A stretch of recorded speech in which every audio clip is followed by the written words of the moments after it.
In my opinion, it is a good idea to reduce our intakes of some of these zero-calorie or low-calorie artificial sweeteners. One of the reasons is that many of these are often assumed to be safe when they hit the US market, only to find that later on, as more studies are published, they may not be. Chris, you mentioned Sweet and Low. Sweet and Low is made up of saccharin. Saccharin is one of the oldest known artificial sweeteners. It was discovered accidentally in a lab at Johns Hopkins University back in the 1800s. Now, for a time, Sweet and Low made the list of the U.S. Department of Health and Human Services potentially cancer-causing substances. But recently, it has been removed from this list based on newer published research. So Sweet and Low is kind of the exception, where it was assumed to be safe, then it wasn't, and now it's safe again. But I'll talk about some other artificial sweeteners at the end, where the research coming out isn't so great. But let's get back to your question. And in fact, let's talk about blood sugar specifically, and which sweeteners may help lower these levels. Chris, you mentioned a blood test called hemoglobin A1C. Hemoglobin A1C is a blood test that measures longer-term blood sugar levels. Let me explain. Our blood sugar levels are constantly going up and down throughout the day. In otherwise healthy individuals, our blood sugar levels will stay within what's considered a healthy range. This range is between 70 and 99. But lots of things make our blood sugar go up beyond this range, and this is very normal. Like when we eat something, our blood sugar should go up above this normal range. That's fine. So if we happen to go in for a blood test that looks at our blood sugar levels, and we do this right after we eat, our levels are going to look way above normal. They're going to look abnormal. It'll seem like we have diabetes. So there's another test that doctors can use that looks at our average blood sugar levels over the past 3 months. That blood test is the one we called hemoglobin A1C. Now, there are certain foods that contain sweeteners that taste like sugar, but don't actually raise blood sugar levels. And because they don't raise blood sugar levels, they shouldn't affect that hemoglobin A1C level either. In fact, going back to Sweet and Low, studies have found that Sweet and Low tastes 200 to 700 times sweeter than good old-fashioned table sugar.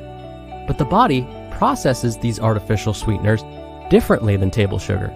So even though they may taste sweet, they don't raise our blood sugar levels. Because they don't raise blood sugar levels, they won't raise our hemoglobin A1C levels either. Now, what about the effects of consuming these products on body weight? Because what we know is, if body weight starts to increase, blood sugar levels will also start to increase. And if blood sugar levels start to increase and they stay high over time, hemoglobin A1C levels will start to increase. Now, these artificial sweeteners usually contain no calories. No calories means that folks should be able to consume as much of these as they want and not gain any weight. After all, body weight is all about calories in versus calories out. But there were some studies that found that relying on these artificial sweeteners did in fact lead to weight gain. But after more studies were conducted, it was found to be a false alarm. So, where does that leave us? In 2018, the American Heart Association and the American Diabetes Association came together to provide some general recommendations about the use of these artificial sweeteners. Here are some of the things they said. First, it's not recommended that children consume these artificial sweeteners.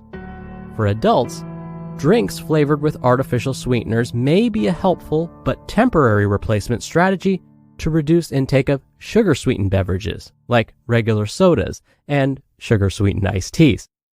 They also agree that plain, carbonated, or unsweetened flavored waters are a better option than adding these artificial sweeteners to our drinks.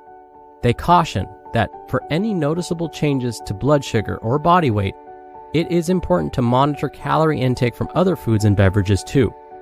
They go on to say that an overall healthy diet is important and that more research on the effects of these zero-calorie beverages and sweeteners are needed.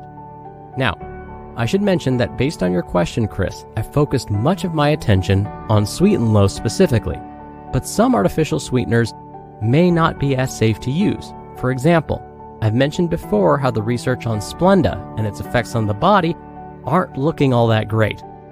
So when it comes to other more healthful natural sweeteners, it's hard to say.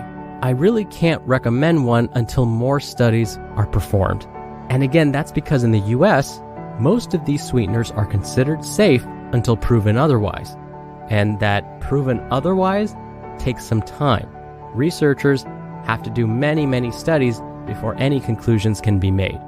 So, I'll end with a quote from the Harvard School of Public Health, because they possibly said it best. Quote, "For habitual consumers of sugar-sweetened beverages, artificially sweetened beverages can be used as a temporary replacement, although the best choices would be water and unsweetened coffee or tea." End quote. Meaning, if we can, to be on the safe side, skip the diet drink, the artificial sweeteners, and just go with plain water or unsweetened coffee or tea.